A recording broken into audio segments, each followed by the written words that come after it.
बिहार से जुड़ा हुआ बिहार सामान्य ज्ञान के सभी प्रश्न हैं जो बिहार एसआई और बिहार के BPSC Bihar public service commission से जुड़ा बहुत ही महत्वपूर्ण प्रश्न है। देख लेते हैं आज का पहला प्रश्न है बिहार में पहला दूरदर्शन केंद्र कब स्थापित हुआ था। अगर आप इसमें से कितने प्रश्नों को सही अटेम्प्ट कर पाते हैं आप अपना स्कोर जो है कमेंट बॉक्स में ज़रूर छोड़ के जाइएगा। इसका सही आंसर हो जाएगा ऑप्शन ए। 1978 ईस्वी में बिहार में पहला दूरदर्शन केंद्र स्थापित हुआ था 1978 ईस्वी में। दूसरा प्रश्न है बिहार के किस शहर में पहला दूरदर्शन केंद्र स्थापित हुआ था। यहाँ शहर पूछा गया है और हमने जो पहला प्रश्न को देखा वो था कब हुआ था, वो 1978 ईस्वी में हुआ था और किस शहर में हुआ था। इसका सही आंसर हो जाएगा ऑप्शन नंबर बी, मुजफ्फरपुर में। अगला प्रश्न है प्रश्न 3, इख्तियार उद्दीन बिन बख्तियार खिलजी ने बिहार पर एक सफल आक्रमण किया, कब किया था। इसका सही आंसर हो जाएगा ऑप्शन बी। दोस्तों बख्तियार खिलजी बहुत क्रूर शासक था जिन्होंने 1203 ईस्वी में बिहार में आक्रमण किया और इसी ने बिहार में बोधि वृक्ष पीपल के वृक्ष को कटवा दिया जो बौद्ध गया में था और इसी ने ही नालंदा विश्वविद्यालय को भी ध्वस्त करवा दिया था बख्तियार खिलजी ने। ये जुड़ा हुआ उससे फैक्ट है। आइए देख लेते हैं प्रश्न 4, बिहार के किस स्थान पर भगवान बुद्ध ने ज्ञान प्राप्त हुआ था। भगवान बुद्ध को ज्ञान की प्राप्ति किस स्थान पर हुआ था। इसका सही आंसर है ऑप्शन डी, बौद्ध गया। बढ़ते हैं अगला प्रश्न 5 है नालंदा विश्वविद्यालय भारत का सर्वश्रेष्ठ बौद्ध शिक्षा के लिए चर्चित था। नालंदा किस राज्य में स्थित था। इसका सही आंसर है ऑप्शन डी, बिहार। दोस्तों इस प्रकार के भी प्रश्न पूछ लिए जाते हैं इसलिए हमें इसको जगह दिया। आइए देख लेते हैं अगला प्रश्न 6, बिहार की यात्रा करने वाला प्रथम यात्री कौन था। ये बेहद ही इम्पोर्टेंट प्रश्न है बिहार बीपीएससी के दृष्टिकोण से और एसआई के दृष्टिकोण से। इसका सही आंसर है ऑप्शन बी, मेगास्थनीज। ये पूछा जाएगा ये कि बिहार की यात्रा करने वाला प्रथम यात्री कौन था, मेगास्थनीज। आइए देखते हैं अगला प्रश्न 7 है बिहार में गया संग्रहालय की स्थापना कब हुई थी। इसका सही आंसर है ऑप्शन डी, 1970 ईस्वी में गया संग्रहालय की स्थापना किया गया था। अगला प्रश्न है 8, बिहार राज्य में नवादा संग्रहालय की स्थापना कब की गई थी। इससे जुड़ा हुआ फैक्ट जरूर पूछ लिया जाता है इसलिए दोनों प्रश्न को हम यहाँ पे स्थान दिए। बिहार राज्य में नवादा संग्रहालय की स्थापना कब की गई थी। इसका सही आंसर है ऑप्शन नंबर ए, 1974 ईस्वी में। अगला प्रश्न है 9, बिहार में अरेबिक एंड फारसियन रिसर्च इंस्टीट्यूट जो है स्थित है। ये जो पारसी धर्म से जुड़ा हुआ है बिहार में अरेबियन एंड फारसियन रिसर्च इंस्टीट्यूट कहाँ पे है। इसका सही आंसर है ऑप्शन नंबर सी, पटना में।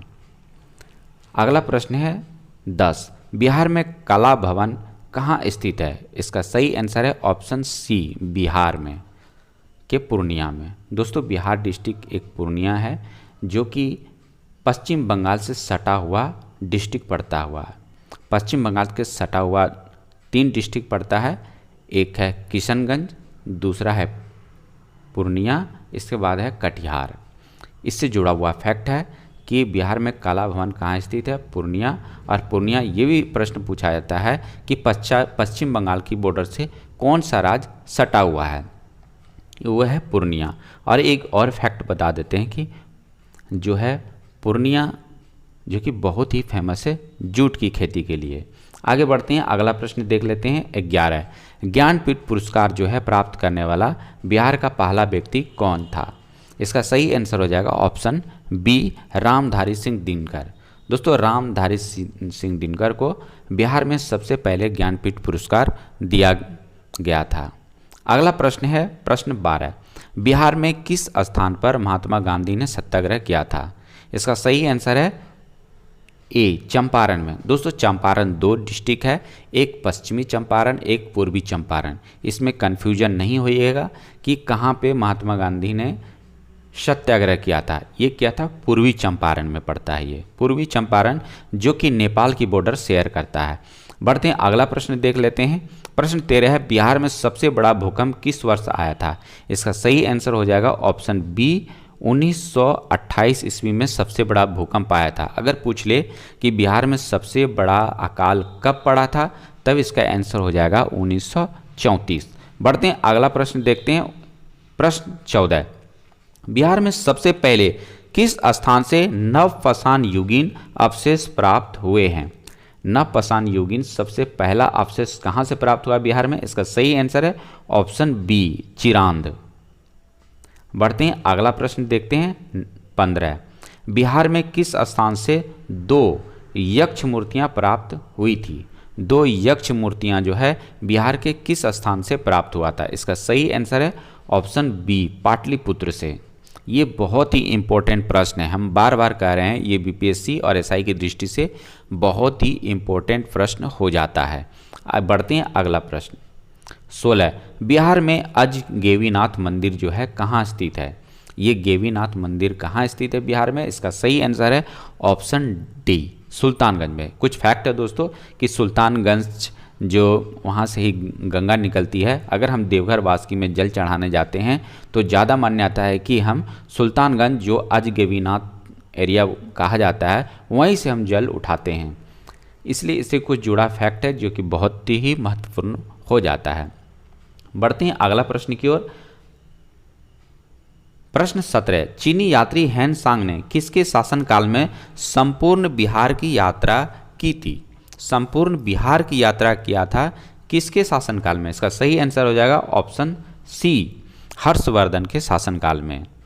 बढ़ते हैं, अगला प्रश्न है 18, बिहार में स्थित नालंदा विश्वविद्यालय की अधिक जानकारी कहाँ से मिलती है? दोस्तों नालंदा विश्वविद्यालय के विषय में अगर हमको अधिक जानकारी लेनी है और ऐतिहासिक जानकारी लेनी है तो हमें किस से मिलती है? इसका सही आंसर है ऑप्शन बी, फाइयान व हेन सांग के विवरण से। बढ़ते हैं, अगला प्रश्न 19, बिहार में बुद्ध की ताम्र मूर्ति कहाँ से प्राप्त हुई थी? इसका सही आंसर है ऑप्शन सी, सुल्तानगंज से, भागलपुर से। सुल्तानगंज एक एरिया है दोस्तों, वहीं से, जो कि भागलपुर डिस्ट्रिक्ट में पड़ता है, वहीं से प्राप्त हुआ था। पढ़ते हैं अगला प्रश्न। प्रश्न है 20, थंका चित्रशैली, याद रखिएगा, थंका चित्रशैली के 109 चित्र जो है बिहार राज्य के किस संग्रहालय में सुरक्षित रखा गया है? इसका सही आंसर है ऑप्शन डी, पटना संग्रहालय में रखा गया है। ये बेहद इंपॉर्टेंट है और एग्जाम में ये पूछ ही लेता है बीपीएससी में अक्सर इस प्रश्न से जुड़ा हुआ। इसलिए ये सभी प्रश्न को आप जरूर वीडियो को कई बार करके देख लीजिएगा या नोट डाउन कर लीजिएगा और अपने दोस्तों में ज़रूर शेयर कीजिए, उसका भी फ़ायदा होगा। साथ में आप वीडियो को लाइक शेयर ज़रूर करें और चैनल सब्सक्राइब कर लें अगली वीडियो के लिए। धन्यवाद दोस्तों।